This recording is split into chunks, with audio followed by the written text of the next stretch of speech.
Look, do not let social media lie to you. Entrepreneurship is tough. Entrepreneurship is hard. They got people everywhere you look that's trying to do something bad to you. Like, there's people trying to steal your employees. There's people trying to get over on your own business. They're going to say your product doesn't work so they can get a refund, although they got great service. It's crazy stuff all over the place, but it's worth it though. The upside of it is crazy. Like last month, I made more money in just last month than I would have working every day at a job for 2 years. And I did not leave my house and I did not work. So I didn't do anything at all besides make a couple of phone calls last month. And my team handled everything because I'm not a solopreneur, I'm an entrepreneur. And it makes up for it. All the bad that you have to go through, it makes up for it once you get to the place that you're trying to go. And we nowhere close to where I'm trying to go to yet.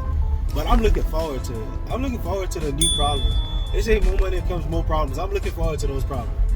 So it's tough, but it's worth it for most people. If you can stick through it, if you got somebody to guide you through the process, it's worth it in the long run.